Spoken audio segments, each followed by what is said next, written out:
real fast. I got something really special to show you guys.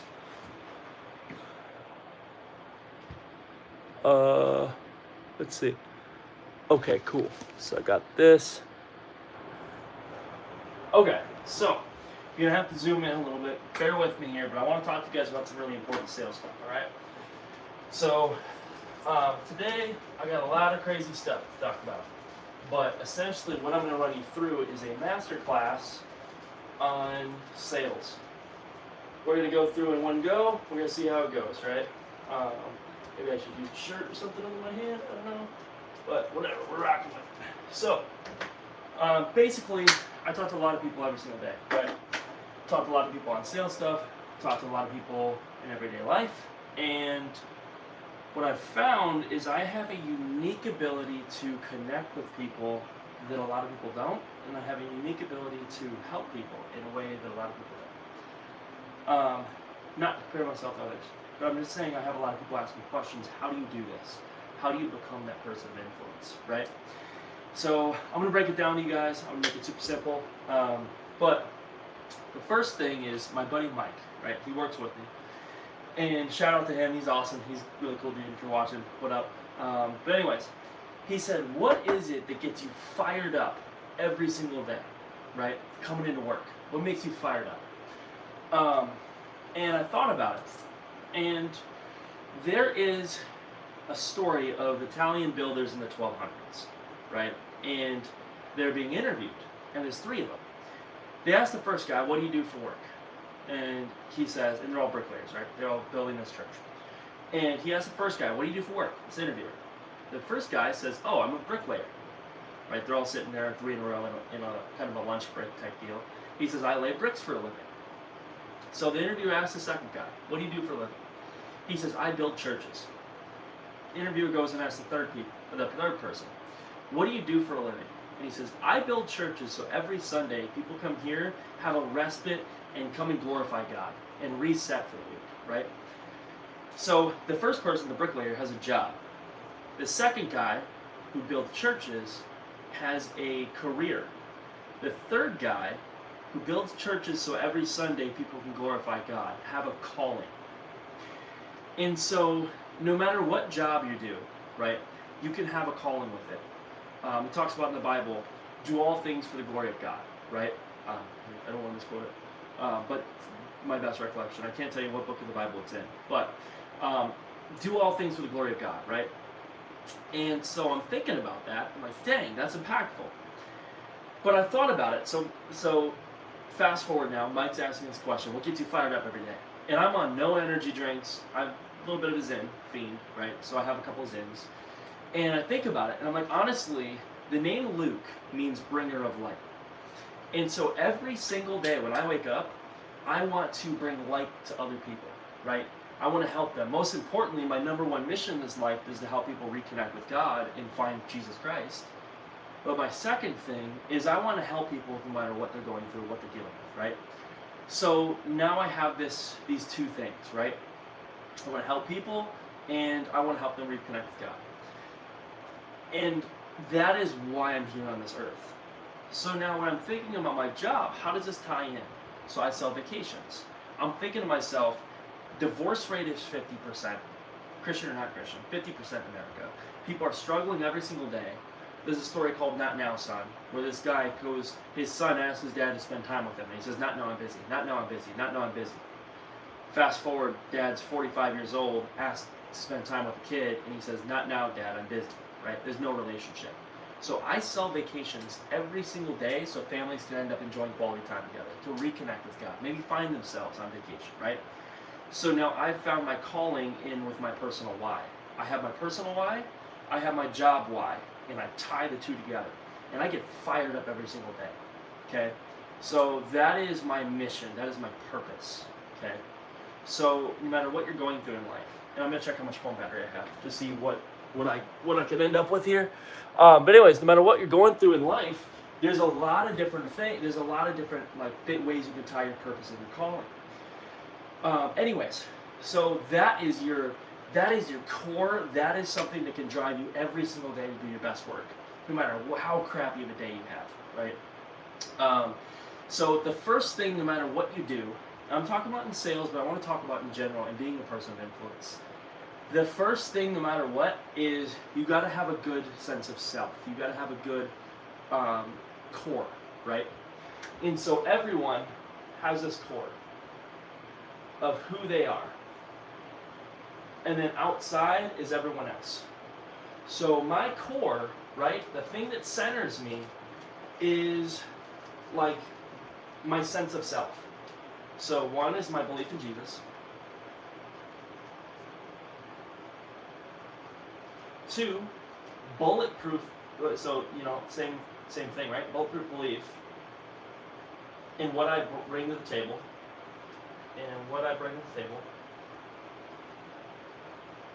Which is funny, it's much like the first because it's God working in me, helping other people.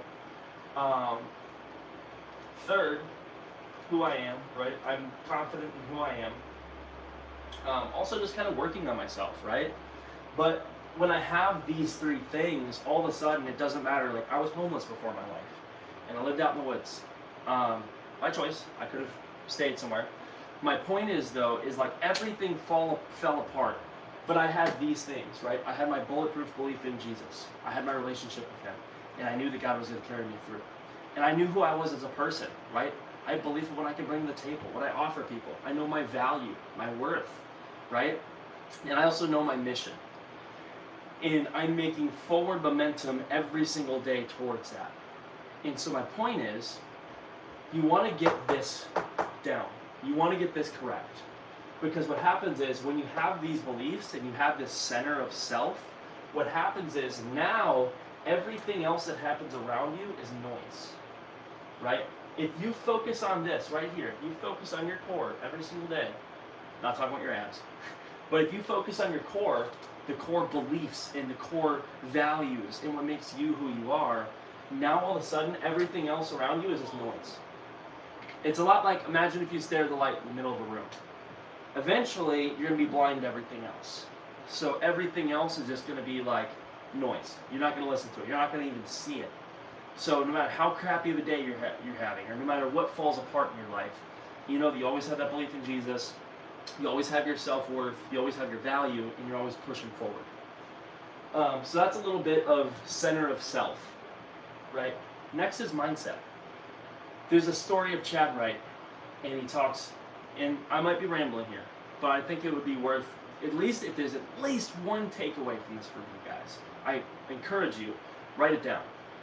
But anyways, there's a story of Chad Wright, right? He's a Navy SEAL guy who goes on runs, crazy runs, ultra-marathon runs over 100 miles in one race. And his buddy wanted to race with him. He says, hey, listen, man, I really admire your mindset. You're a man of faith, man of God. You are just this dude who's ultra dedicated. I want to be like you. And so he goes, and he's like, dude, like, help me run this ultra marathon. And Chad's like, whoa, okay. What is the longest you've run before? And he says 11 miles. He says, all right. So we're going to go on a run this weekend. So they're running, and we get to mile 10, right? Chad turns to his buddy. How you feeling? The guy's like, oh, my knees are hurting. I'm aching. I'm stressed. I'm dying, right? And then they get past mile 11. They finally broke through. And then get to mile 12. How you feeling? Oh, dude, my knees are aching. I'm getting shin splints. I'm hurting. Get to mile 15. How you feeling? Dude, oh, I don't know if I can keep doing this, right? And Chad says, you don't get it. Ask me how I'm feeling. The guy says, how are you feeling, Chad? He's like, out-freaking-standing. I'm outstanding. And he says, well, obviously you're outstanding. Like, you've run 100 miles before, right? I haven't been there. I haven't done that. Of course, you have everything set up. And he says, you don't get it. It doesn't matter how much pain I'm in, how much hurt, no matter what I'm going through, I'm always outstanding. So I'm going to ask you again, how are you feeling today? And his buddy said, I'm outstanding. He's like, said it kind of quiet at first, and they get to the next mile. He's like, I'm outstanding. And he starts saying it a little louder, over and over again.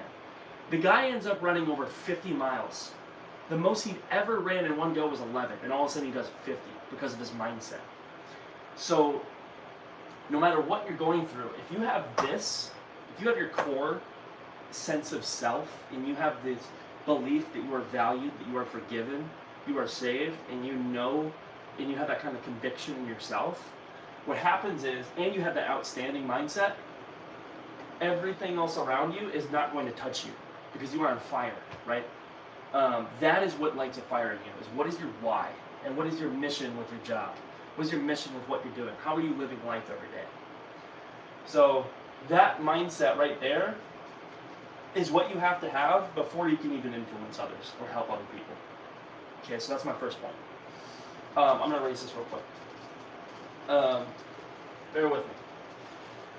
So now, how do you influence others? Or maybe you haven't talked to people in life, or maybe you're scared, and maybe you're like, dude, I've never done this before, whatever, right? Biggest thing is you want to be your unapologetic, authentic self, right? So you built the core, you know your value, and you know that you are great, right? I'm going to pause real quick, and I'm going to use an analogy. Walk the beach with me on this. Have you ever been to a restaurant and you get served let's say you get served fajitas, right? Imagine you know how they sizzle and pop sometimes? Imagine if they just slid the plate right on the desk, kind of slid it over to you, and you're like, is it still, like, you almost want to poke it to see if it's worth eating. You're like, ugh. There's no sizzle, there's nothing. It's just a cold thing of fajitas. You're like, ugh. And then all of a sudden, the waiter, brings around the corner a sizzling plate of fajitas where it's just the smell, the aroma, the snap, crackle, pop. Like, you're like, holy crap, I should have got that, right? I like steak. I'm from the Midwest. I'm more of a steak guy, so I'm going to use a steak. Cold steak versus a sizzle on it, right? So everyone is a cold steak, right? More looks like a loaf of bread. Anyways, so you have this steak, right? Everyone is a steak. Your goal, everyone has sizzle in them, but not everyone brings it out. So your goal is, before you influence others, you have to find that sizzle within yourself. You have to find that mindset, and I'm outstanding. I'm fired. I'm on fire today. I'm gassed up because I know I can help people every single day of my life. I know I'm here for a purpose. I'm here for a mission. I'm here for a reason. I have a great relationship with Jesus Christ. I'm on fire to do it. I'm doing amazing. Out freaking standing, right? You have that sizzle in yourself of, dude, I'm a freaking video gamer. I love golfing. I love doing this. I love baseball. I'm a Cubs fan myself. Like, all these things that make you, you need to bring it out of yourself before you can do it to other people. I know you probably see exactly where I'm going with this. So now, your goal is when you're talking to people, your goal is how do you find out how to bring that sizzle in other people? Because most people show this side of themselves, that cold steak, right? How do you bring that out of people? So you do an intro and warm-up. It's basically, you want to make that person in front of you feel like the most important, special person in the world. You want to do it authentically, right? So how do you bring the sizzle out? I'm going to go through a lot, I promise you. This is kind of a masterclass of a lot of what I know about sales. But you want to use what's called a pattern interrupt. Pattern interrupt, everyone goes about their day, right, without being noticed. Hey, how's it going today? Good. How about you? Good. Thanks for asking. Have a nice day. Good to see you. Like, that's robotic. Everyone has their own generic responses, right? So when you go through life and you now have this sizzle and you want to bring out and discover other people, like, who is John in front of me? Who is Jason? Who is Mary, right? Who is this person sitting in front of me? I want to know all about them. I want to get excited for them. The way you do that is called a pattern interrupt. What this is basically it's a compliment or a joke to get them to open up. So, oh my gosh, dude, is that a Call of Duty shirt? That's freaking awesome, man. I love Call of Duty. I used to play it all the time when I was in the military. That's awesome. What's your favorite gun? Or what's your favorite map? Or how often do you play? Do you play with your siblings, brothers? Oh my gosh, that's cool. Man, you got a lot of friends. You're a cool dude, man. What's your name? Jason. I like that name. I'm Luke, man. Nice to meet you. From around the area, man? Or where are you from? Like, do you see how amped I am about that person? just because I let in with a little compliment on his shirt, all of a sudden I'm getting to open up and I'm getting commonalities. I'm like, dude, I do that too. Dude, that's awesome. You are excited for them, about them. Everything they do is special. They are the most important person in the world.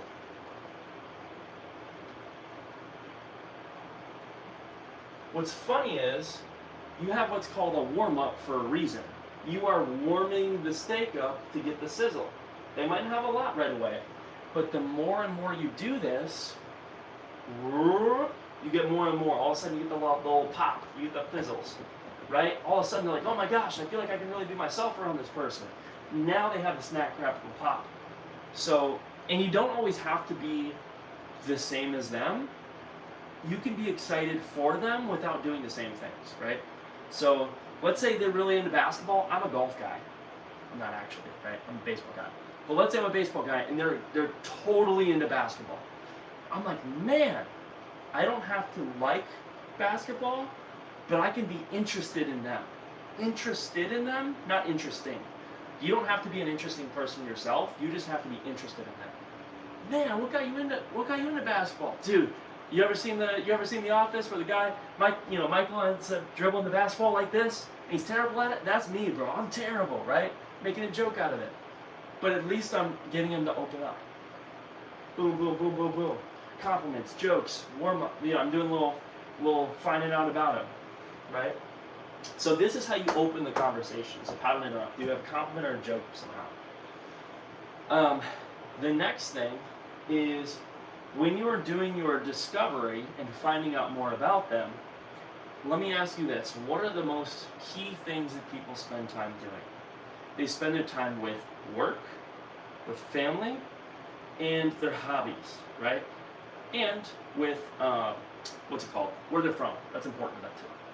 So basically, you want to find out, what do they do for work? Oh my gosh, that's cool. Man, what got you into it? How big's your family? Right? So all these kind of key things helps kind of build connection, and you find out who that person is in front of you. And what they do in their free time is very important as well. So I'm doing this. It doesn't necessarily apply to a B2B scenario, but it absolutely does. You can do it with looking up on LinkedIn. Like, man, I saw you volunteer. That's freaking awesome, dude. You do more research for business-to-business sales, whereas B2C, business to consumer, is more on the spot. But like, this is impactful not just for sales, but anything in life. So get the pattern interrupt, do the compliment, do the joke, and find out more about them. It gets them to open up. This works because, the reason why we do this, they're thinking, imagine you go to a grocery store, right? And they're like, can I help you find something today? You're like, no, I need bread, I need eggs, I need this. But if someone says, I like your shoes, you're like, I'm good, I know what oh, thank you. Oh, yeah. Where'd you get them from? That's awesome, man. Well, just ordered them online. I don't know, they're not anything crazy. Oh, that's cool. Well, what brought you in today? You getting anything like crazy, right? All of a sudden you have a compliment opened up the entire conversation. Now you can find out more about them. So, that's that. I really should get some sort of cloth or something like that to wipe it off. But anyways, I'm going to move to the next point in a second. I'm seeing how I am with battery and stuff. Oh, nice. I got one person watching. Can you write it plus one more for me? Hey, Tech, do it in this one plus and I'll likely unsubscribe. Oh my gosh. You guys are funny. Thank you, chat. Thank you for interacting in the chat. So anyway. So I got that. So got your core down, got your authentic self, why you're passionate, why you're fired up. You got kind of what dials you in. Now we're starting to talk about other people and getting them open up, right? I went through the pattern interrupt. So once again, what do they do in their free time? What do they do as far as family goes? How big's their family? And the other thing is work and where they're from. Origin, place of origin. So these things help you build a connection. Okay. So especially if you're doing it quick. There's my eraser. Anyways, boom. Okay. Now I'm going to apply this to sales. And I have a crazy analogy for you guys. And I apologize for rambling and not being as put together. I've done 3 sales trainings today. I've done an entire shift where I was talking to people all day. I'm a little burnt. But anyways, we're still plugging away. So, in essence, this is sales. People, I promise you this, I have so much belief in this. People will spend $15,000 on sales training and not get it. They always talk about product knowledge. They talk about, oh, here's good questions to ask people, or oh, here's good things to know about your product or service. Nobody cares, okay? Sales is all about this. You have the person and you have the product.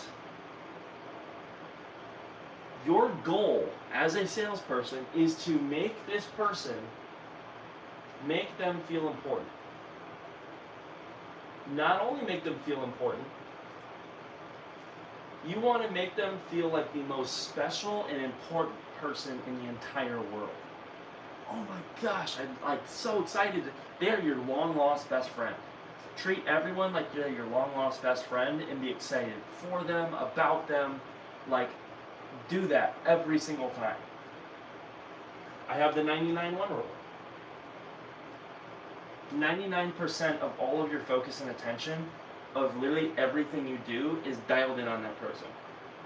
I'll give you an example. When I was selling vacation packages a few years ago, I remember distinctly one conversation I had with this gentleman. And I'm sitting there talking to him, and Levi, one of my reps, he's awesome by the way, great dude. Love Levi to death, he's really cool. But he was like, Luke, hey Luke. He's waving over. I didn't even see him waving at me for 5 whole seconds. I didn't even see him out of the corner of my eye. Because literally, I was so focused on the dude in front of me that I was talking to. I think his name was Matt. I was literally so focused, I didn't even see that. I only, instead of the 100% zero rule, I did 99-1 because it's impossible to have 99% of your focus and attention on them. But anyways, do that, 99-1 rule, right? You want to make them feel like the most important person in the world, okay? You're excited for them, about them.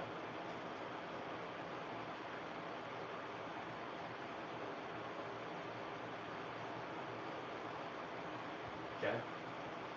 These are the main things, right? Make eye contact, smile, ether of happiness. If you're happy, they're happy. So ether of happiness.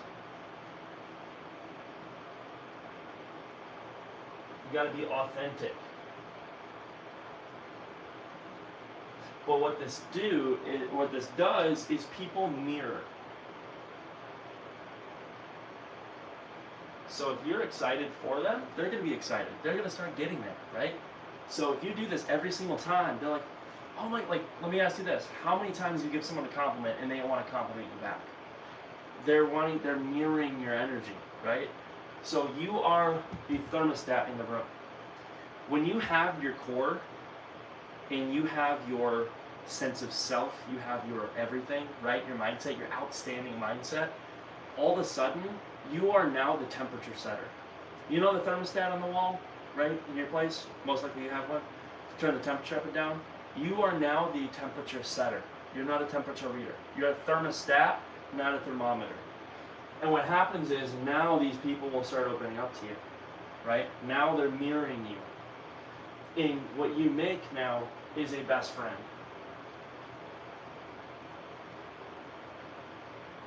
And it earns you the right to now talk about your product. Okay? You earn the right. And this is what people don't get. So this is sales. Sales is connecting the person to the product. I wanna give you an example here. Okay? I'm gonna pause. I'm gonna let you take that in. Make them feel like the most special product in the world. Okay? That's what you're doing. And do all these things. They'll mirror you and they'll become a best friend. And then it earns you the right to talk about your product. Okay? So that's a lot. I'm gonna sit that. I'm gonna let that sit. Okay. Good? Good. Alright.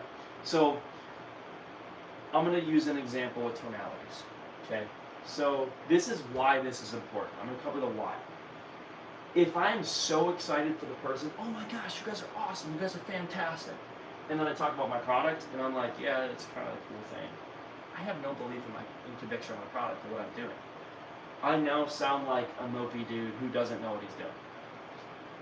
But much like that, if I don't do this step, and if I'm like, yeah, cool, oh, okay, you got some kids, that's cool, bro. Yeah, that's neat, yeah, okay, cool. And then I'm like, dude, this product is awesome. I sound like a sales guy. So this sets the pace and sets a temperature to earn you the right to pitch the product. So not only does it earn you the right from a best friend, but also it earns you the right to do a good discovery process to now understand people and to now understand their needs, their wants, their desires, their goals. You now move into a trusted advisor position. Okay? So you are now the trusted advisor and you earn the right to now talk about your product. Okay? So that is all that goes into that. Where's my eraser? So, person, product, that's sales. Okay? You paint two pictures. This is the most important person in the world, and this is the most important product in the world. Okay? So, I'm going to erase all this.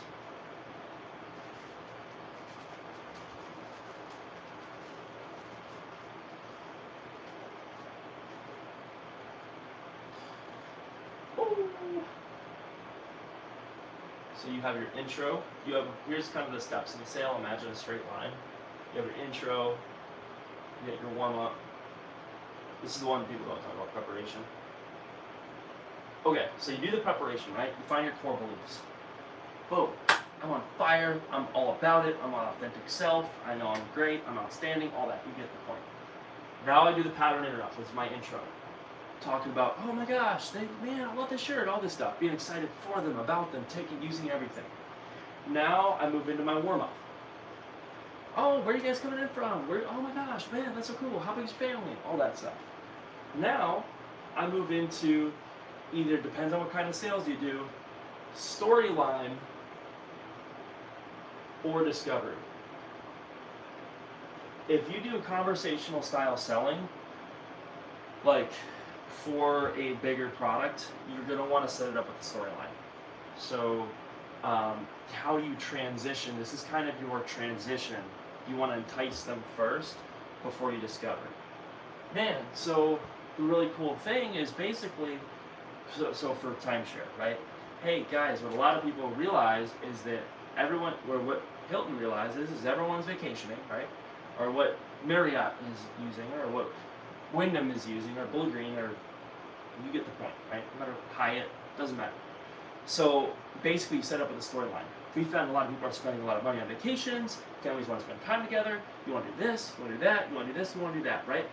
So, and what they did was they designed the perfect program to where people didn't have to spend a lot of money on vacation, they get luxury with affordability, and they're traveling like celebrities, right? And they're doing it at a budget pace to where us Midwesterners can actually feel like we can do some cool vacations and not feel bad about it, and not splurge and spend a ton of money.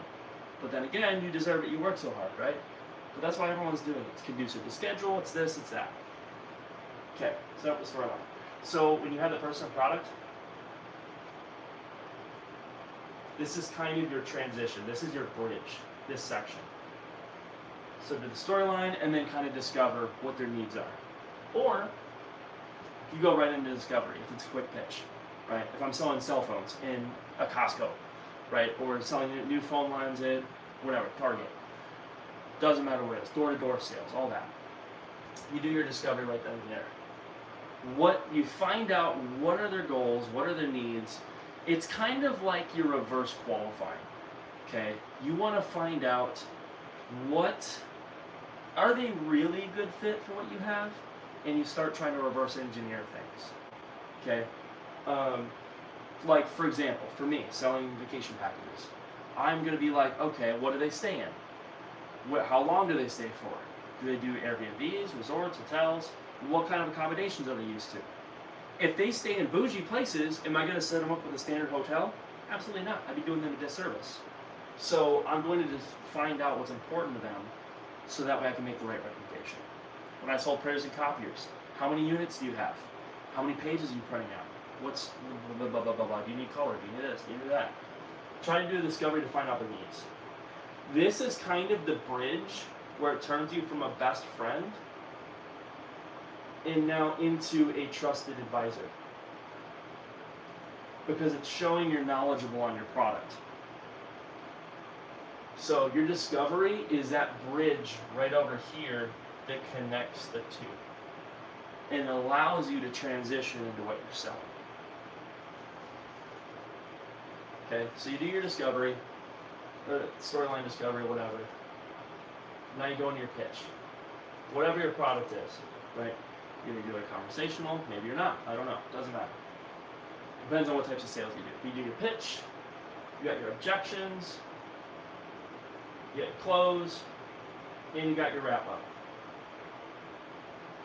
Your pitch, you're talking about what's important to them. Everything you learn on discovery, you're talking about to them, right? Hey, based on this, remember when you said this? You know, based on what you said earlier, it sounds like this is important to you, isn't it? Yes, it is. Great. Well, a lot of people in your situation really like the fact that you can do this, this, and this. That'd be a huge benefit, wouldn't it? All this stuff, right? Typical sales stuff. A lot of trainings train to pitch. They don't talk about what makes it most effective. I'm gonna get into that in a second. You got your objections. You always got a plan for objections, right? So your objections are, you got to talk about how to overcome them and all that stuff. You got your close, so you ask for the sale, and you got your wrap up. Make sure the send off is good. So I'm gonna go piece by piece here. So we went through our intro, we went through the warm up, went through the discovery, okay, or storyline. Now we're gonna go through and talk about our pitch.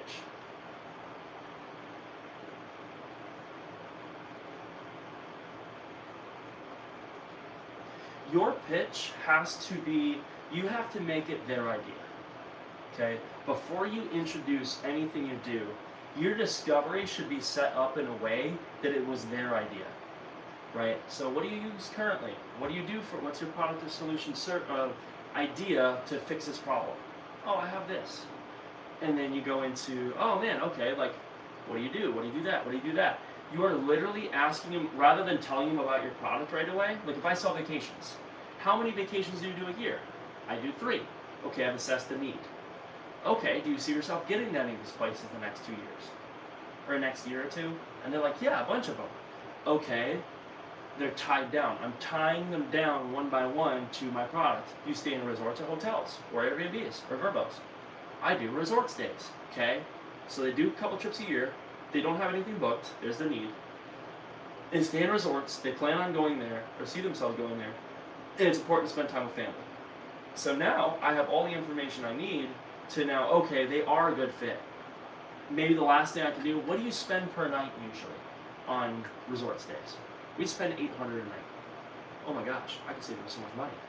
Ding, ding, ding, bingo. I have everything I need. They are a good fit. Now I transition to the pitch. Oh man, that's okay. You know, taxes, fees, parking, $800 a night, whatever.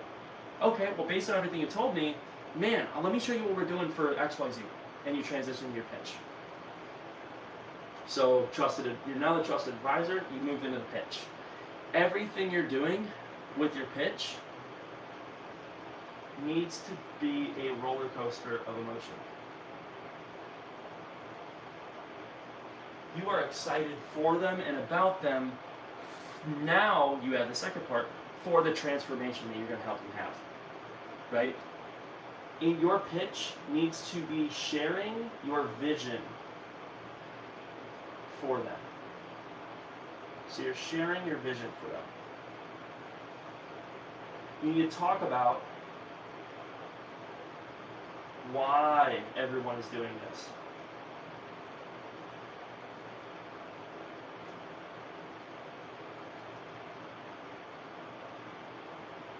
Okay, so I'm not just going to sit here.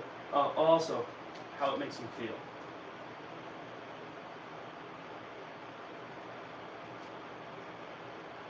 So I'm going to sit here. You know, imagine you have 2 car salespeople. One car salesperson does a car walk around, and the guy who's he's selling to is really interested in engine capacity or whatever, power. He wants to feel like he's driving a race car, and he goes into a Kia dealership. One Kia salesman says, yeah, so the really unique thing about Kia is it has a dual fuel injector. compound. So it makes it more efficient when the engine's pumping the oil, and it helps with the chassis. So our cars are specifically designed to have good engines. And the nice thing is when compared to other brands, it ends up being really well, holds value, and gives you some good engine that you're looking for. Factoid, factoid, factoid, factoid. The second person says, man, I love the, oh my gosh, Tyler, whatever his name is, right, they sell to. I love the fact you're looking for a powerful engine. You know, so it sounds to me like, and he did the reverse engineering, right? It sounds to me like this is your budget. You're looking for a car that has this, it does that, it does this, it does that, and you're using it for this, this, and that, right? Yes, okay, we qualified it. Yeah, based on everything you said, I'm super excited to share with you. I have a perfect car. It's right in the lot. I actually have it in the corner. Let me go pull it up for you real quick. I'll be right with you. Oh, I forgot. Like, who is going to be the first person to show the car off to? You know, you show it to friends, or you do this, or you do that. Well, get him excited for it. Then he goes over, shows him the car. Hey, listen now. At the end of the day, like, based on everything you said, here's a really cool thing. Really, the unique thing about Kia is it has a dual fuel injector compound with the engine. What that means for you and me, like it's funny, I work here at a car dealership, I know a decent amount about cars, but I'm not the gearhead. But man, when you get in this Kia, people don't drive Kia because of all the logistics that goes into the engine. They drive it because it makes them feel like they're driving a luxury sports car. They have all that, and just as a bonus, I mean, they even have all the technology on it to make you feel like you're driving an expensive vehicle. So what people tell me is every single time they get inside their Kia Forte, when they drive to work and they put that sport mode in, maybe you're not the guy going 200 on the Beltline, I know I'm definitely not, but how would it make you feel if you're just racing and you hit that gun, you feel that torque, you're taking the turns nice, even if it's on an on-ramp. Like, man, just the handling on it, it's the smoothest ride ever. I promise you're going to love this one. Here, take a seat in the driver's seat. Like, who's going to sell more? The guy who's saying logic, or the guy who's actually sharing the vision for them, talking about why everyone's buying it, you know, how it makes them feel. It's a roller coaster of emotions. The tonalities he's using, it's like a bubbling enthusiasm. So this is what makes an effective pitch, right? Lastly, statements. You want to turn your statements into questions. So rather than, hey, these seats are really nice, they're really comfortable, they're good, they're good, they're good. Instead, man, everybody loves these seats. They even have this. The people really like the lumbar support. You can adjust it, all that. That's, oh man, just sit in it. He sits in it. Man, it feels amazing, doesn't it? Tie down. Yeah, it does. Do you really feel how you can get that back support when you use the lumbar? Here, try this button. He's like, yeah, I do. All of a sudden, he's using, instead of statements, he's using questions, making it his idea, right? So with the pitch, make it easy to say yes to, hard to say no to, make it their idea every single time, right? So I'm going to use, and if you have a direct question you got to ask people, this is a little extra tidbit, I'm going to let that soak. Everything here, I'm going to let that sit. An extra tidbit is, when you're making the statements, if you have something that's important to say, how to make it not sound salesy as well is use third-party stories. Hey, like, you know, if option A or option B, which one do you feel like most people would choose? You know, this one over here where they do this, this, and this, or this one over here where they get this, this, and this. Which one? Selling with questions. Okay. I have a video on that. I don't know if I posted it, but I'll definitely post that for you guys in the future. So, but this is how you do your pitch, right? Get them to see the value and make it their idea. Now we move into objections. I'm going to give you guys kind of the framework first to give you an idea of how to apply this information, and then I'm going to give you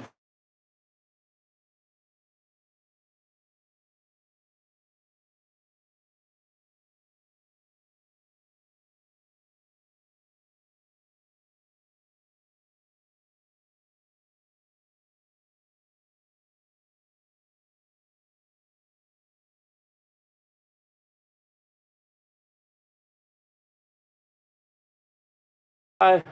Hey, what up, bud? How's it going? Ash? I would probably butcher that. So anyways, now objections. Objections are going to happen every single time you sell. Okay? When you sell, people are going to, there's two types of buyers, right? Or there's two types of people. Okay? Let me pause. Your product, you need to feel like your product is the best thing since sliced bread. Make it sound like the most important thing ever, right? However, some will, some won't. So what next, right? There's another set. So basically, you're not going to close everyone. So what? Move on. Not everyone's going to take advantage of it. There's also another thing. Out of 10 people, 2 can't, 3 won't, 5 you have a pretty good shot. So out of 10 people, 2 can't, 3 won't, 5 you have a pretty good shot. If you're at a 50% close rate, you're doing fan-freaking-tastic. You know, unless it's like inbound leads, already people interested, whatever, right? But for most outbound sales, that is where it's at. So understand with objections, not everyone's going to buy. And some people do it, or some people don't end up buying just because they don't want to be sold. Or they just don't, they're just not in the buying mood. I've had that before, right? Obviously you got to warm them up, do the best you can, but not everyone's going to buy. So you have 2 types of people. The people who give you an objection because they just don't want to be an easy sell. They don't want to feel like they got sold. And then the second one is the, what's it called? People who actually are uncertain about it. Okay? Now I'm gonna steal this from Jordan Belfort's Straight Line Selling. Okay? And you need to work this in your pitch before they become objections. You need to ask for questions so they can understand it logically and emotionally. But basically, imagine a scale of 1 through 10. Okay? 1 being this is the worst product ever, I hate this, I would never do this in a million years. Okay? 10 being this is the best thing ever, I freaking love this program, right? They need to be at a 10, or as close to a 10 as possible for the product you sell, for liking you, and for the company. Right? They have to have all 3 things. You can judge based on tonalities where they're at. If I'm like, it sounds pretty good. I mean, yeah, I like the idea of it. They're at a 5, right? But if they're like, man, this sounds really freaking cool. I like this. You can tell their body language, like they're like a 7 or 8. So your goal is to move them up the ladder when you're in your pitch and objections. You want to move them from being a 1, this product isn't a good fit for me, I would never buy this. You want to move that to a 10 of, this is amazing, this solves all my problems. Your goal is to move them to a certain level of 10. How do you find out 1 through 10 where people are? Some people ask on the nose, 1 through 10, where are you at? I like to read based on body language. I feel it's a lot, you're not putting objections in people's head, and you're not very on the nose with it, and you don't lose rapport. But if some people are sitting there, their arms are crossed, or they are just kind of, yeah, or oh man, you know that they're low, you need to warm them up. You need to get them up here, right? Either they're not receptive to what you're saying because you failed in the warm-up in bringing their sizzle out, or you're not making a connection somehow, tying it to their needs, their goals. So that's more the pitch side of things, so you need to bring it up. When it comes to objections, like, that's when you really roll up your sleeves and you're like, okay, now my job starts. Your job's been the whole time. You're selling them on yourself and all that other stuff. But now you roll up the sleeves and you say, okay, now I'm trying to get to work. So 1 through 10, people are going through. And let's say I'm at a 7, right? Your goal is getting as close to a 10 as you can. Why? Everyone has what's called an action threshold. An action threshold is the point at which they buy. So for some people, for me, I'm an easy sell. I'm like a 7.5, 8. I'm like a 7. If I'm at like a 7, it sounds pretty good. I'll just take my credit card. That's fine. But I'm an easy sell. I believe it. I'm very trusting. I have a very high belief in people, and I believe that people are usually there to help out, unless I think they're sleazy, right? Or whatever. Somewhere along the line they lost me. But usually I'm pretty trusting. Some people, though, are like, man, dude, like I would never buy that. I would not do that. Like, I need to be absolutely certain. Like a lot of older folks with timeshare, they're like, oh, it's a timeshare thing, right? Their action threshold, they have to be like a 9.5, 10. Some younger people are like a 7, like me. And I'm like, dude, it's freaking awesome, isn't it? They're like, hell yeah. I'm like, you want to do it? They're like, yeah. All right, cool. ID and card. Let's get you signed up, right? But your goal is to get them to that point in which they buy. And you can tell based on body language and the questions they ask where they're at in the things and where they have to be to buy. If they're like, well, I don't know, or they're asking a lot of logical questions on trying to figure it out, or they're just kind of closed off, you know they're high action threshold. So, okay, let's back up. In your pitch, selling with questions, selling the vision, right?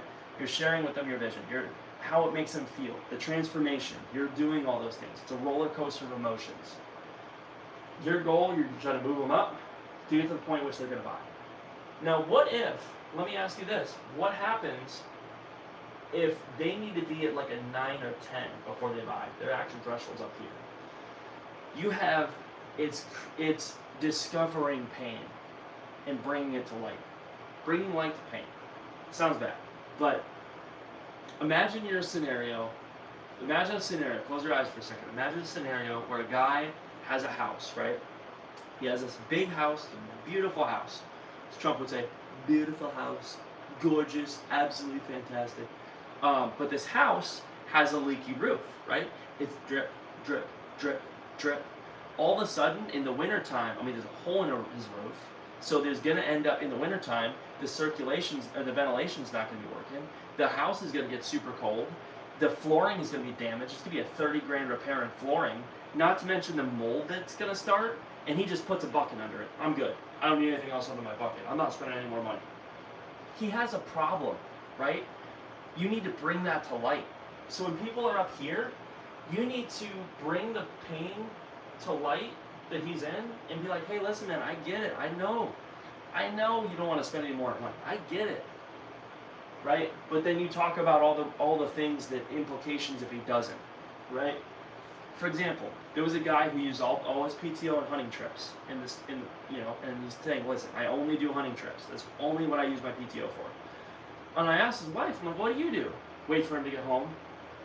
I'm like, well, what about when I'm on the hunting trip? She's like, same thing. I just wait for him to get home. I just kind of tow around. I'm like, dude, listen, I get it, man. Hunting's important to you. I love that for you. That's amazing. But listen, your wife has been faithful for over 40 years, and she's sitting there waiting at home. Like, when's the last time you did something special for her? No, I get it. Last night, right? It's probably last night. I know for me with my girlfriend stuff. But like, when's the last time you did a vacation? Like, set time aside to actually enjoy time with her. Of course you could do your hunting trips, but that's why so many guys like you are picking this up. See, boom, the pain of his wife just sitting at home. Imagine how she feels, right? But here's why so many guys love this, is it's a perfect blend, because she can sit in a spa on the property there, and you get to enjoy your hunting trips. These are some of the top listed locations, and this is the reason why blah, blah, blah, blah, blah, blah, blah, blah, blah. You can do all that stuff and have her still enjoy it. Can't you see why so many guys are doing this? He's like, yeah. All right, I'll do it. I didn't think he would ever buy. But just because I brought the pain to light, right? And just because I discovered pain and brought it to the table and showed him, it's like a doctor, right? Hey, listen, you're going to have to get this shot and it's going to hurt. I don't like shots. I'm not doing it. Listen, if you don't do this, we're going to have to amputate your arm. You're like, oh, shoot. Okay, I better do that. But like a lot of times we're very stubborn to where we don't listen, right? And so it's a doctor's job to let you know, much like it's a doctor's job to let you know the implications if you don't do something and why you should do something. That's the same with us. We're playing doctor. We're doing a discovery to find out what the symptoms are, right? And to find out the root cause of the problem. And we're offering a solution with our pitch. And then with the objections, we want to let them know why they should, and much like a doctor gives his recommendation. Okay? So that's 1 through 10. So bring them up. Hey, man, this product is great. It does this, it does that for you, it does this. The pitch, right? You're going through all the crazy. Now you're going through objections. Bad time of year, can't use it, don't want it, don't have the money for it, whatever. It's okay. So we went through this general concept. So remember 1 through 10 line. I'm going to go through and ask you a question, right? Let's do a little trivia time. Yeah, I mean, it sounds kind of good. I just don't want to spend the money on it. Where are they at? They're at like a 5, right? To an Alex. Man, that sounds pretty good. I actually sound excited for it. Where are they at? Like a 7, right? Okay, so we get that concept. So how do we move them up? If you've already done your pitch and it's time to close, or they're going to walk away, or they're going to end the meeting, or they're going to do whatever, how do you move the needle? So the first thing you do is they hit you with an objection, you want to normalize it. So you want to normalize. Hey man, I get it. Listen, nobody expects to get a vacation right away. Like they did this, and this, right? Or if you're selling a house, home security systems, you in there. Yeah, I just don't want to do it. I get it, guys. Listen, you just moved in. I get it, man. You got probably a million other things. I totally get it, man. Totally get it. I'm right there with you. Especially too, with having just moved in, you guys probably have a lot on your plate. And I hear that from most people. Normalize, okay? Whatever it is. Now, you want to empathize with why they're saying. So you want to repeat the objection and empathize with why they're saying it. So I sell vacations, right? Or let's say I'm selling cars. Yeah, I just don't want to spend the money on it. Hey guys, I get it. Listen, buying stuff sucks. It's normal. You know, I don't even like going to the grocery store paying $7 for a thing of eggs. Golly, I mean, they used to be 99 cents a couple years ago. You know, I get it, guys. Especially when you got a family. I get it. Like, I totally understand, man. And especially too, if blah blah blah blah blah blah blah blah blah blah. And they're like, yeah, absolutely. Now, what you do is you flip to everyone.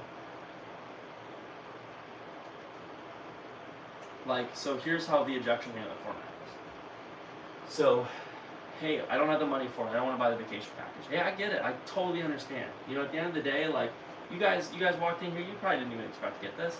Like, especially too, with you using all the PTO and the hunting trips, I get it, man. You know, but let me ask you this, like, when's the last time you actually did something in your life? You know, this, and this, right? That's exactly the reason why so many guys like yourself are doing it, is because of the fact you get XYZ benefit in this, and this. And can you see why this? And the true beauty of it is you even get that. I mean, isn't it amazing? So you're flipping. Every objection they give you. All right, hold on. I'm gonna let that sink. So you normalize. I get it. I get it. I understand. That's normal. Everyone says that. Dude, you're just like everyone else. You're just like some of my best customers, right?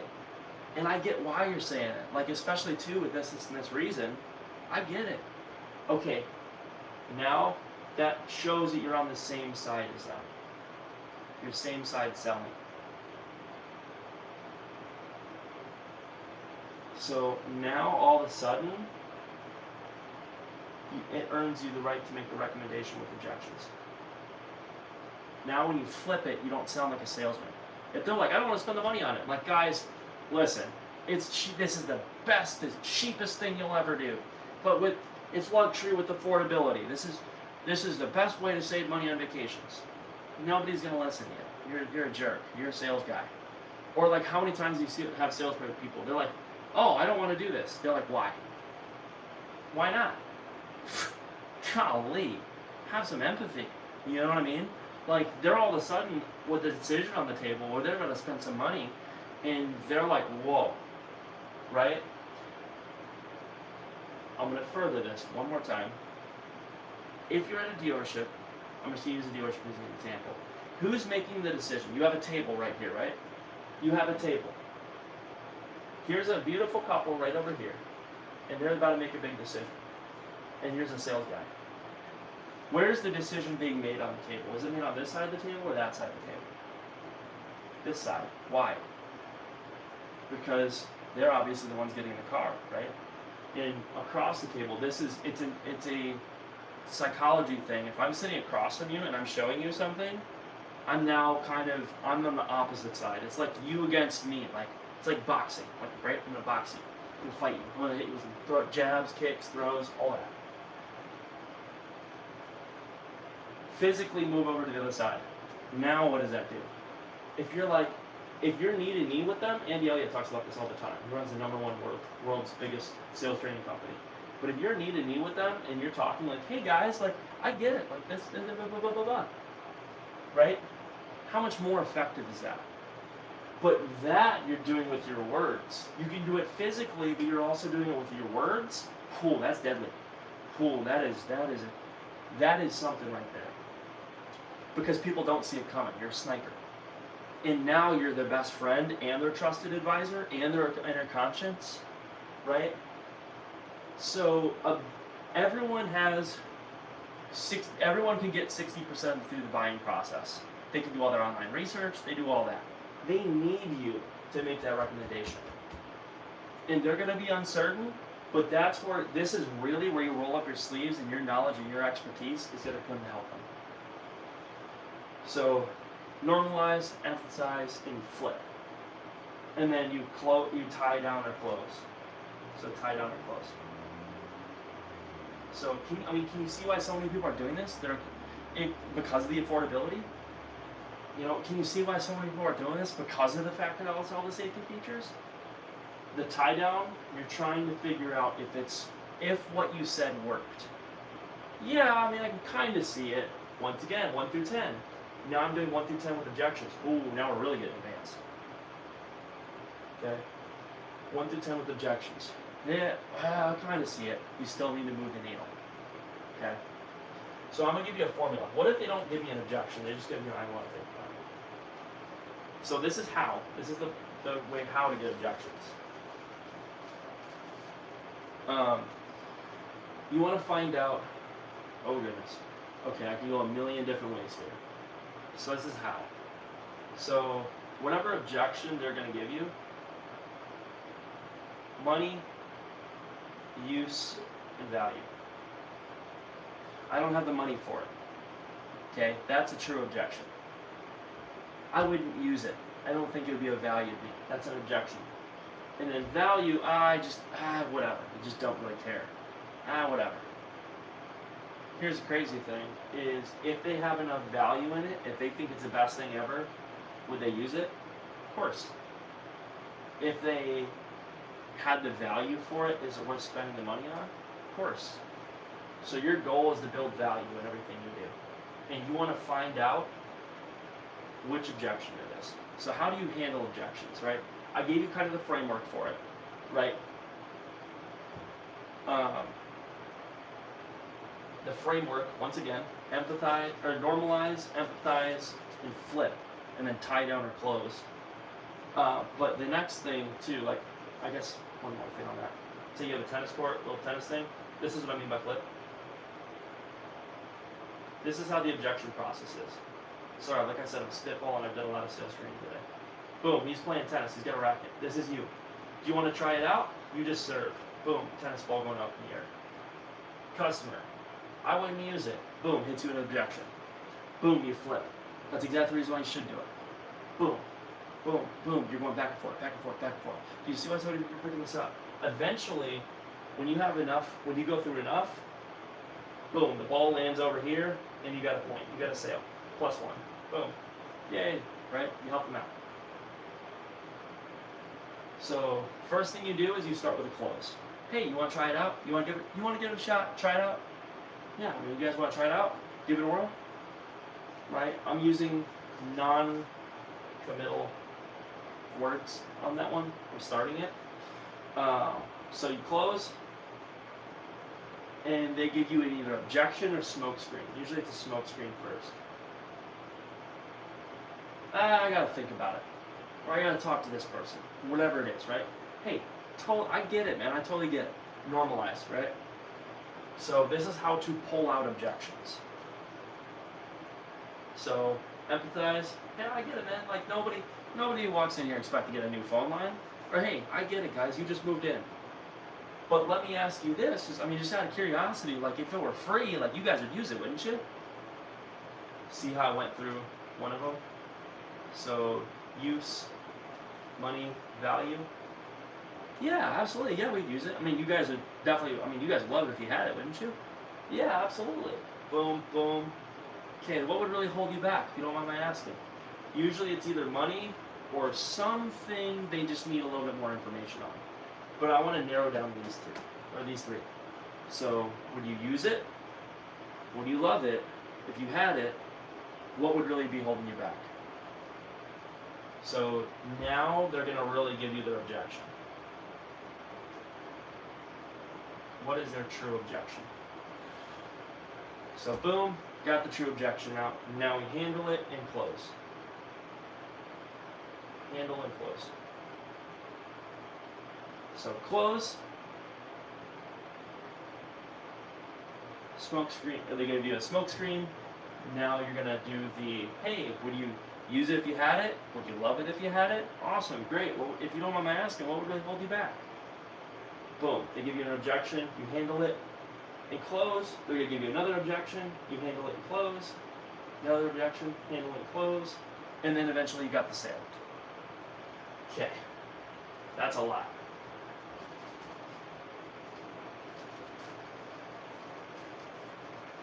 If you guys have questions on things, let me know. But I'm going through everything front to back, pretty much all of the syntax of sales, and then a lot of the why on things. Okay, went through objections pretty dang good. Know how to handle them, you know what you're going to expect, right? Now let's go into the close. When you close with objections, you have what's called a soft close, a assumptive close, and hard close. So you have soft close, assumptive close, and hard close. Oh, sorry, soft close, hard close, assumptive close. Same thing, I just wrote it different. So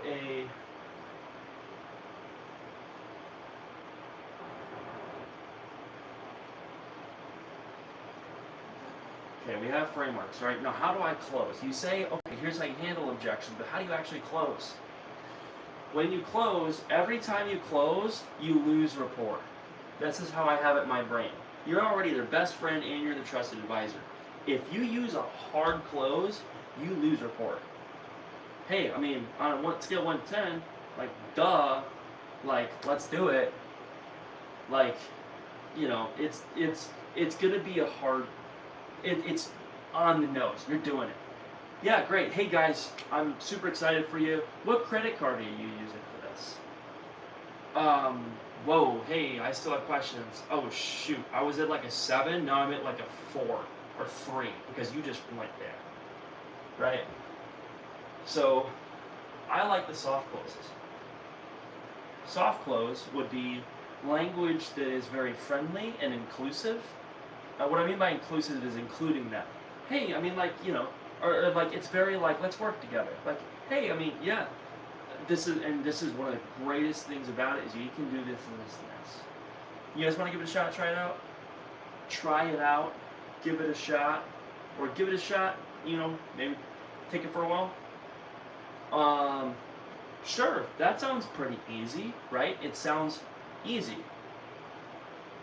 Everybody has a thing in their head, energy in, benefits out. What is the energy I have to put in to get the benefits out of it? So if I use a soft close, hey, you want to try it out? Oh, it's easy. I just sign and I get the stuff. That's what my tonality is implying. Yeah, you want to give it a whirl? Give it a go?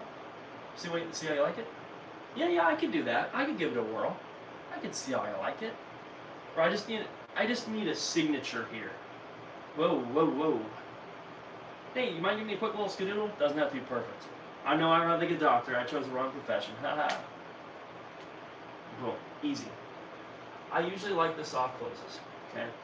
The soft close is when you're massaging your way into the deal. You're massaging, right? You're massaging the objections. Hey, no big deal. It's normal, man. Everybody says that. Well, that's the reason why you should do this and this. Can you see why so many people are picking this up? Yeah. So you want to give it a shot then? Soft close, soft close, soft close, soft close, soft close. Eventually, when you get them up to that action threshold, right? Some people have sweetening the deal or throwing in add-ons, right? So you're throwing in your add-ons, you're handling the objections, you're sweetening the deal. Hey, I'll even throw in 2 years free service on your car. Hey, I'll even throw in I'll waive some of the fees for you for this. Eventually, when you run out of tools to sweeten the deal, now you're going to want to do a hard close or assumptive close. Okay? So, yeah, hey guys, listen, you guys asked a lot of great questions. I'm super excited for you guys. You guys are going to love this. All right, you guys want to use a debit or credit today for the vacation package? You guys using debit or credit? Assumptive, I'm assuming. Or and trust me, you guys are gonna love this. You guys just give this vacation one shot, like you guys are gonna be inclined for life. So let's what's a good phone number for you? Assuming it. I'm assuming it. Or hey guys, if I could save you some time and some money, would that offend you in any way? Great, thank you so much for doing business with us. I just signed right over here. And by the way, who are you gonna show the car off to? Like I'm assuming it. Hard close. Which card are you using? Or hey guys, you guys are gonna love this. Let's get you signed up. What's boom, right? I typically stay away from the hard closes. I do more of an assumptive close. I've done hard closes before. This is if you have really, really good rapport and they're just being stubborn. So soft close you use all the time. Assumptive close you use if you have nothing left, or you've gone through 5-6 no's and they're about to walk away. And then hard close is where you are like, dude, you're doing it. Listen, if you don't take your wife on vacation, someone else will. And it's going to be a family member, and she's going to be there with her cousin, taking pictures, and you're going to be at home working. And it's going to suck. You're going to wish you were there with your wife. Right? Like, or you're the only one in the room. Guys, you're the only one in the room we have not popped the bottle for. Welcome to the new vacation plan. Handshake. Like, that is a hard close.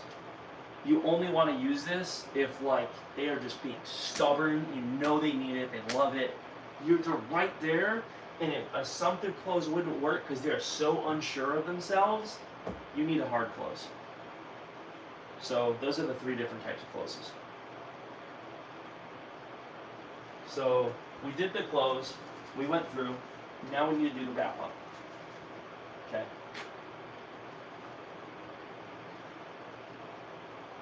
Wrap up is you go back into a warm up. Oh my gosh, yeah, you guys, so you mentioned earlier, do this, blah, blah, blah, blah, blah. All right, well, great. Hey, listen, I'm just getting the details squared away for you. Let's sign over here, here's some paperwork, here's this, here's that. You want to ensure a good handoff.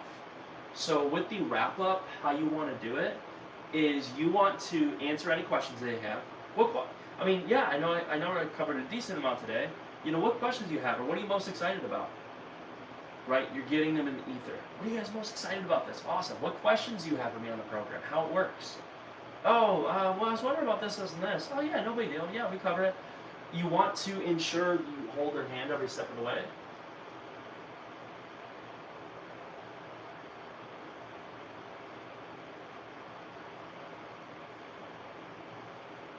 Right? So they don't feel like after the close, there's no relationship. So you want to ensure relationship. Okay, so I'm going to spitball here. So ensure relationship.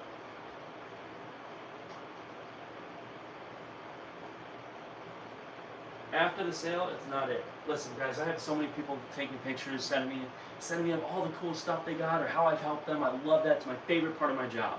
My favorite part of my job is seeing people to come back and just telling me all about it, the transformation they had, right, on whatever my product or service is. So ensure relationship. Also, paint the picture. Getting them excited, right? So get them excited. They just spent money with you. They're going to get the EBGBs, right? They're going to get buyer's remorse. Holy crap, I just spent 70 grand with Luke. Holy crap, I just spent $600 on something I didn't even plan on buying, right? Or $700. I just spent $199 on something on a whim within 3 minutes, right? All of a sudden, like, they're going to feel a little bit EBGB-ish. Yeah, oh my gosh, guys, Super excited you. It's awesome, really good. If you have any questions, like I do you my personal cell, I'd love to help you out. Right? You're ensuring a relationship, you're painting the picture, and asking about questions.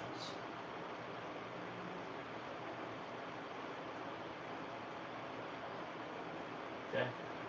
Ask them about questions they have. Or answering questions they have, right? Answering questions.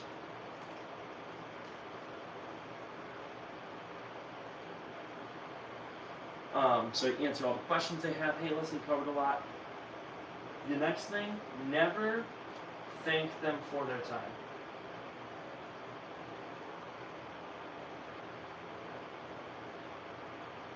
You are happy to help them. If you thank them for that, what happens is they're going to get buyer's remorse. Why are you thanking me? Does a doctor say, oh yeah, we'll get the prescriptions, just run it on the credit card, and you're like, run on the credit card, and the doctor's like, thank you so much. Whoa, right? So you want to be happy to help them. I'm going to see if the thing's still rolling. Aha, so it is.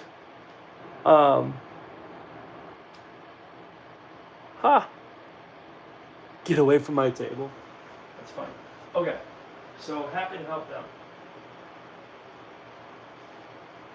The last thing is you want to ask for referrals. Hey, who do you know that would also benefit? Hey, love helping. You guys are such an amazing family. Guys, you guys are a beautiful couple. Or dude, you're like one of the coolest guys I've talked to. This is freaking awesome, man. Like, who do you know that's just like you that could really like use something like this? Like, which one of your friends? Like, who do you know that I could help out too? Like, how can I serve you and other friends, other people just like you? I'm here to serve. I'm here to help. Okay? Referrals. That is huge. That's how you do a good wrap up, and that's how you get rid of cancellations. You can also do like cards, send cards, pictures, nice text message, gifts. So you can do that ensuring the relationship, right? Depends on what type of sale you have.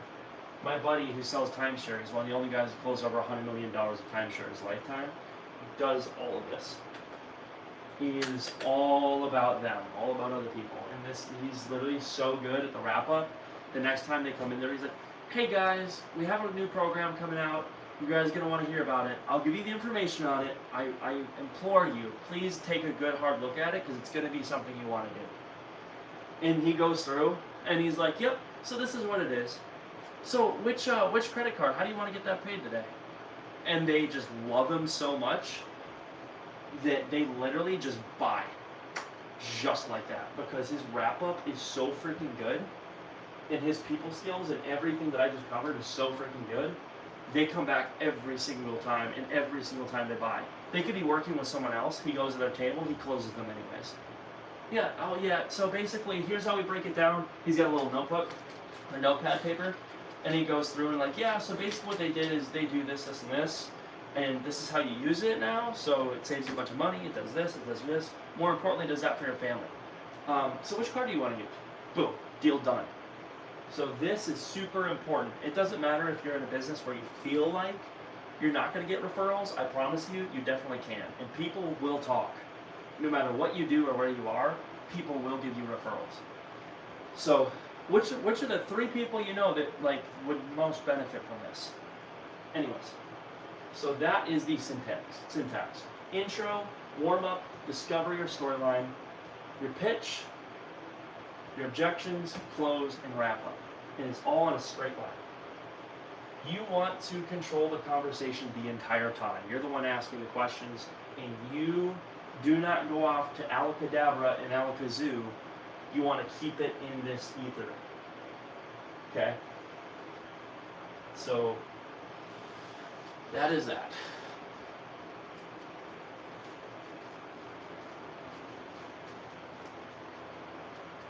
Okay, so I talked about the syntax, I talked about how. I talked about tactics. Now I want to talk to you about strategy.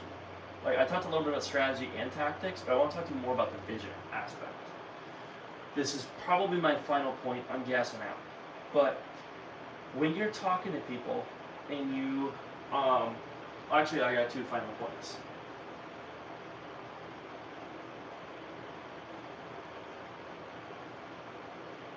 This ties into your why. I covered it without actually covering it, but you have a sales guy and you have a trusted advisor. Ian Koniak is one of the top salespeople of all time, and he wrote this down. A sales guy says, I want to sell. So he's here to sell. He's here to make money. Make money from other person. He is here to pitch. And he is here to, whatever, get a nice car. The eyes are the window to the soul. People can see this. A trusted advisor is here to serve. I'm here to serve you. How can I help? He's here to help other person. Money will come after. Sorry, I write like a doctor. He's here to not pitch, but to recommend. Right? This guy wants to get a nice car. This guy is here for his mission. Mission to help.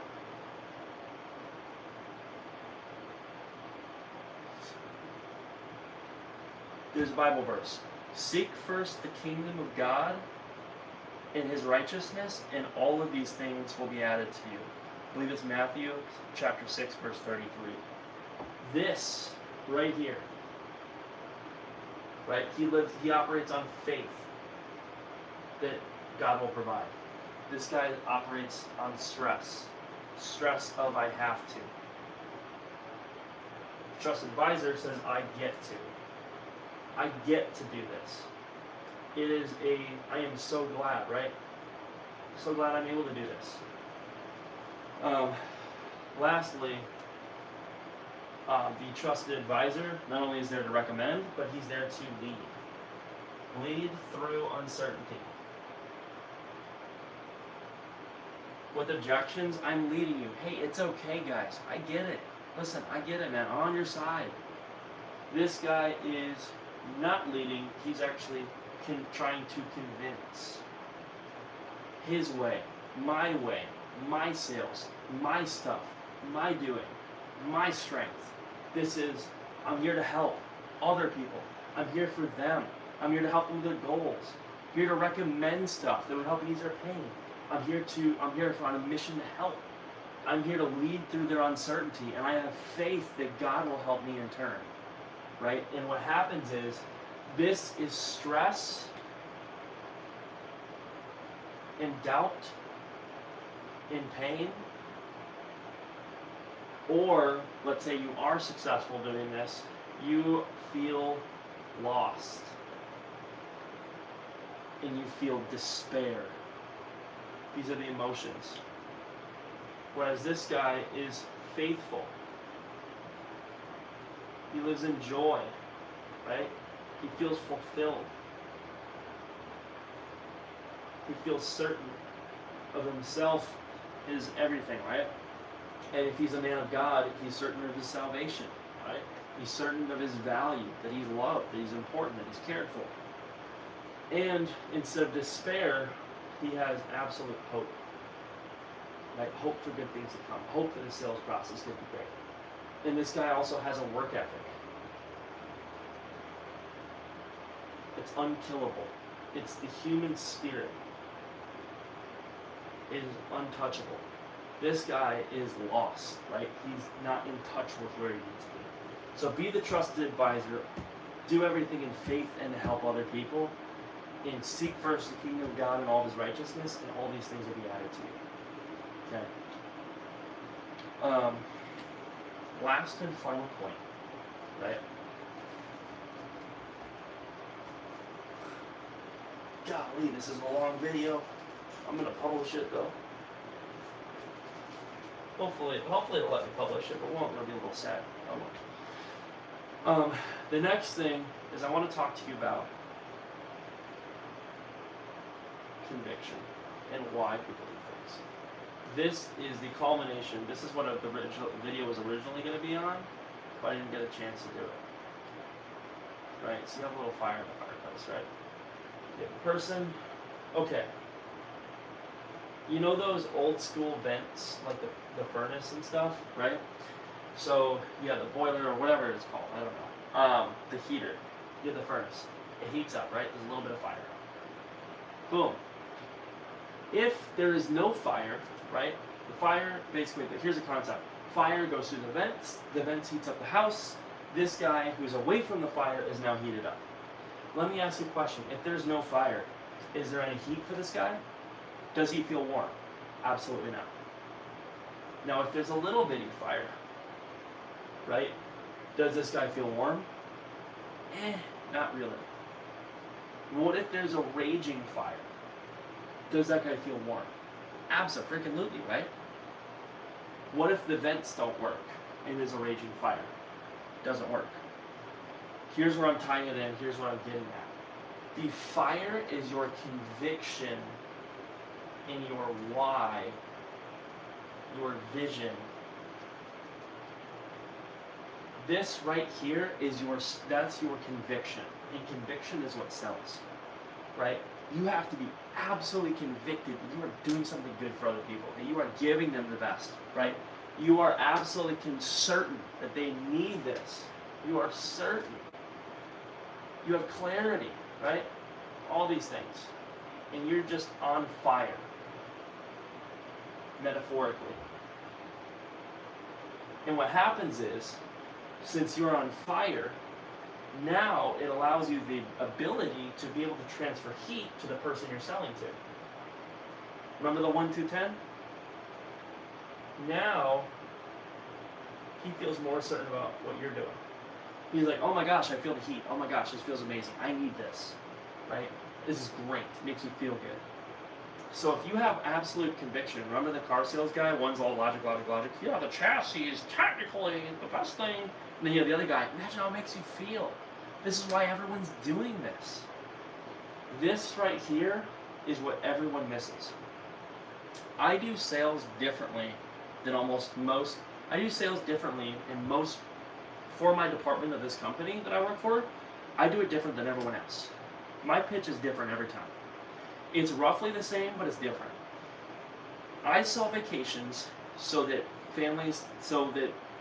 basically the not now son doesn't happen. I allow people to reconnect with family. I force them to go on vacation with their family, to reconnect, to spend time together, to save people from divorce, to help them reconnect with God, to help them relax. I mean, the vacations are what fuels the American working machine. It allows them a mental reset, allows them freedom from depression, gives them something to look forward to, gives them hope, right? It's temporary hope, but maybe they meet someone that ends up helping them with God, finding God. Like maybe it ends up, there's so many different good things that come from vacations, right? My conviction, and I know I have the best product, I have the best way of doing things. There's not a single program that is better. My conviction is through the roof. So what happens is, now if I add the sales process, if I add the events, which is a sales process, it allows me to transfer that warmth, that heat, that certainty. I can now transfer my certainty into the person I'm selling to. Right? Pause. If you find yourself on a day where you're like, yeah, it's pretty cool, it's a good product, it's good, and there's no fire, is there any certainty being built? Absolutely freaking not. But if you're on fire and you're doing everything super, super well, and you have a great sales process, is that person now getting heated up? Are they being more certain about what they're doing? Absolutely. You're now leading them, you know? So a lot of salespeople will make the mistake of, let me learn sales process over and over and over and over again. Let me learn the words to say. Let me learn the words. Let me learn the words. Yeah, great, you're working on the ducks, but if there's no fire, does it matter what you say? No, it matters it matters why you're saying what you're saying, And it matters how you make it sound, how you believe in it. Remember, the eyes are the window of the soul. If you believe in what you're talking about and you have this absolute faith, certainty, conviction in the transformation that everyone you talk to would benefit from it, you know, obviously your product's not the best fit for everyone, but like the people that do need it, you need to have so much conviction that you're helping them solve their problems. You are on fire. You are doing them a disservice if they walk away from you, because you have that vision in what they do. It doesn't. Remember the first thing when I opened up, the three people, the three builders. One has a job, one has a career, one has a calling. When you find your calling, when you find your why you're here on this earth, and you find your why you're in sales, what happens is, and you tie that in, what happens is all of a sudden you are able to do a world of difference, right? There's a difference between saying, hey, listen, I completely understand that you want to talk to your wife about it. We actually set it up this way. So that way when you bring this home, you could talk to her, do the planning. Okay, great, that's logic. Mr. Logical, buddy. Thank you. It doesn't give me confidence. Rather than saying that, hey, listen, I get it, man. You know, let me ask you this. Like, when's the last time you and your wife did something together? Take her out to eat or dinner or something. When's the last time you took her on vacation? Like, how did it make you feel? You know, guy, I get it, man. I get you want to talk to her about it. That's exactly the reason why so many guys are doing this. So here's the nice thing, is that she could do all the planning. You have a list of locations, fun things to do. We take out all the stress for her and allows you to take initiative so she doesn't have to go through all that. The best part is you guys get a quality trip where you guys get to spend some time together. I mean, what a better gift than allowing each other quality time, you know? How many times you go to a restaurant, you see couples playing on their phone, you know? I get that she's at work, man, but do you really think that she would say no to spending quality time with you out on traveling together? Like, this is what'll rekindle relationships. You know, when's your anniversary? Oh my gosh, I love that. You know, it's in October. That's coming around the corner, man. What do you have planned? What do you have planned for next anniversary? Get her this. Stick it on the Christmas tree. Give her as a gift. Call her. Right? But if I have that why and I'm like, dude, do something good for her. This is for her. Right? And I'm telling, like, when I say those stories, how many times you go to a restaurant, couples are playing on their phones? Yes. It's relatable. I get it. That's my why. That's my vision. Right? My vision is it breaks away from that. That is what moves people. It's not, logically, you can bring this home to her and she can do that. Doesn't matter, right? Your sales process, you know, granted, if you have so much fire and conviction and you don't know how it works, it's going to be very difficult for you to transfer because you're not a sniper with your words yet. You're not very tactful. You're not purposeful.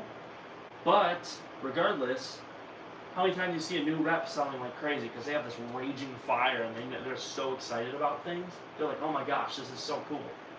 And they're selling everyone. Maybe not everyone, but they don't even have the sales process yet.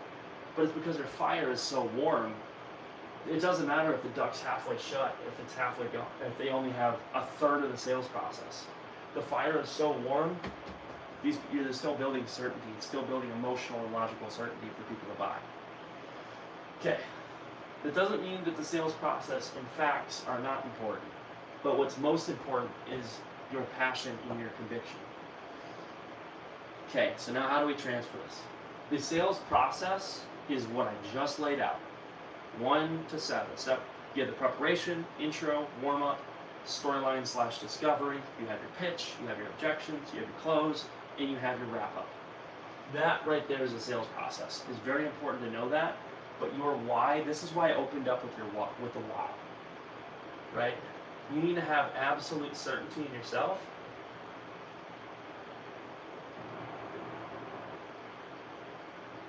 In the value you bring. In love for others, right? That's a hallmark of a salesman. When you can end up being absolutely certain of yourself and you're like, man, it's a beautiful day, right? You're like, man, this is great. And you can bring that out of other people and you're certain of the value you bring to the table, like, there's no telling what you can't do. I got one more thing for you and then I'm going to wrap this up.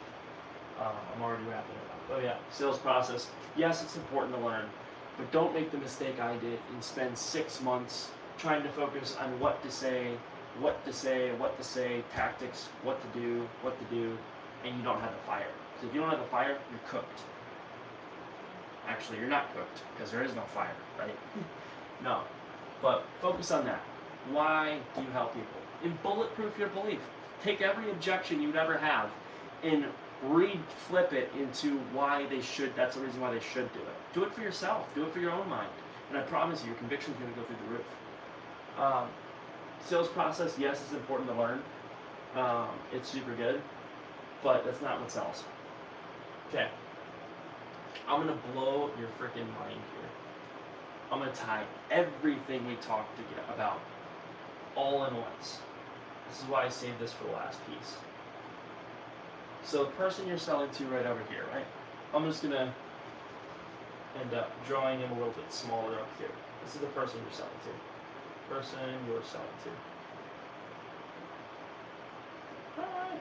Right? He's fine. Imagine there's a person outside, right? I'm going to give a little frowny face actually.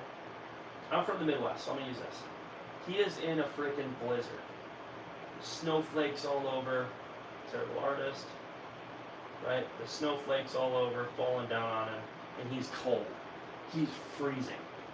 He's about to get frostbite. Okay? And he needs to find warmth soon, or he's going to have a world of problems. So, what does he do? He's looking for warmth. This is buyers. They have a problem. Sometimes they don't know they have a problem, right? But you need to find a way to talk to them, right? So you have this warm house, you have this fire, you have the sales process, and you have the person, right? You say, hey man, you want to go outside and meet him where he's at? This is your intro and your warm-up. Ooh, whoa, what did I just do there? This is your introduction, your warm-up. Hey man, listen. Hey dude, man, that's so cool, that's awesome, blah, blah, blah, blah, blah. I'm heating up the steak, right? All of a sudden, I'm like, hey, actually, come inside, come check this out. I got something for you. You bring him into the house, okay? This is where you remember when I said the transition is your discovery, it's kind of that bridge. You discovery and you do your transition. This is you leading him in the house. It's warm, man. Hey, listen, come here. Or you can even bigger warm up, whatever. So now he's in your house. If someone's in your house, what do you make him do? You make him feel important. You give him all your attention. You give him food, drinks. You're hospitable, right? This is you're bringing him the sizzle out of the steak. He's warm and cold. He's not going to be open right away. He's freezing, right? Warm him up. Warm him up. Warm him up. Warm him up. This is your intro and warm up. You bring him into your house, whether it's your dealership, whether it's on the phone, whatever. The phone space, imagine it. Or if you're at a store, right? Bring him over to your booth. You're warming him up. Hey, it feels good over here. They're like, man, I like this. I feel like the most important person in the world. This guy's really making me feel good, and I like this place. I don't know what it is, but I like this place. Okay? You have now temporarily saved him from frostbite. Your goal is to relieve people of their problems, but can you heat him up? Can you do any of the sales process if he's not in your house? Can he get warm for the vents if he's not in your house? No. How do you get him in the house? How do you get him over there? You make him feel important, special, excited for him, about him, 99 all that stuff. You lead him over. He's like, dude, listen, man, that's so cool. So you have the person, the product, right? So we're working on the person part. And now when we can make that shift, now he's in the house, now is when this stuff comes into play. Right? Now when this, as far as the sales side of things. So use your people skills. Now you can use your sales process and your sales skills to make him have more conviction, and you start tying in the person, the product, and you start to sell. The last point I want to make on this video. The implication of him not getting warmth in the status quo, like everyone has problems. If they are looking to get a new car and they're car shopping, their problem is their car is a piece of junk, or their car is not fitting the bill for whatever reason. Or like, let's say vacations, not vacationing. Hey, divorce rate's 50%. Hey, a lot of times people have a terrible relationship with their kids because they're working so dang much, right? Or not going to church, or don't have time set aside to go pray or go read the Bible, right? Vacations help with that. They can help with that, you know. That's why I pray that anyone who genuinely enjoys it takes advantage of it. Is genuinely beneficial for them. I feel like I'm getting off track here, but like the implication of them not buying your product or service is they're stuck out in that winter storm and they're getting frostbite. They're getting frostbite. Okay, car sales is the easiest way to explain this. Where I'm going with this, but what is the implication of them not getting your product or service or not doing anything? Is they're stuck out there getting frostbite and causing a lot of pain. You need to help solve their problems and resolve their pain. If they go to another house, here's the issue. Like, imagine you're selling cars. Here's the issue if they don't buy a car from you. One, they're going to go get a car that's not going to fit the bill because they're going to work with someone who's not an expert like you. They're going to work with someone who doesn't know what they're doing. Because the reason why people hate salespeople is 99.5% of salespeople don't care about their dang jobs. You need to be the guy that does. And what happens, and you have a responsibility morally to be able to help people out. If you're in your job, you need to pull yourself up by your bootstraps, have faith in God, and be that trusted advisor to really help them out. So the implication of that, let's say if they don't go with you and you're a car sales guy, they're either going to get a car that's not going to fit the bill and not going to solve their problems, and they're going to need to replace because it's a piece of junk, or they're going to overpay because they talked to some sales guy who's wearing the $50,000 watch. I got this less than $100 at Zoomies, a skateboard shop. But like they're going to talk to a guy who ends up like screwing them over. So either they get something that doesn't fit the bill, or they're getting screwed over. So every single person who comes to your dealership, you have a responsibility to qualify them to make sure it's a good fit and you have something for them. And if it is, you need to sell them on it. Or you need to at least give them all the information and help persuade them to see value. Persuading them is getting them to do something for their reasons and their reasons alone, for their benefit. But yeah, so to tie in with other sales, I'm tired. If the person is sticking with their problems and they're out in the cold, they have a problem, they're getting frostbite, it's bad, right? Whatever, the leaky roof, the floors getting damaged, all that. If he works with if he goes into a house where someone doesn't have this, doesn't have as much heat, they have a little bit of heat, and they have a little bit of the sales process, and they get screwed over, that's bad. They need heat, they need warmth. A lot of salespeople are not solving the frostbite. So if they don't have that fire, that conviction, that passion, that knowledge, and they're not that expert that can help them out, what happens is they have little itty bitty fires, right? Imagine that fire versus this little one. Is that going to warm that guy up if he has frostbite? Hell no. Hell no, this won't. Well, this one, absolutely. This one, absolutely. Sorry, I shouldn't say that. Heck no. Absolutely not. No chance lands. So your responsibility is to be an expert and have that conviction, have that why, that vision, that clarity, be that expert in same side sell. Get him in your house, close the deal, solve his problems. Whew. That is my 4th sales training I am done for the day. And man, oh man, am I good. So, hope you guys enjoyed. I'm going to see if I can premiere this. I had to call my girlfriend. I hope you guys are having a wonderful day. If you guys have any questions, have any comments, anything else, please shoot me a text. Leave me a YouTube comment right now like that. Anyways, thanks. Appreciate you guys watching. How do I end this?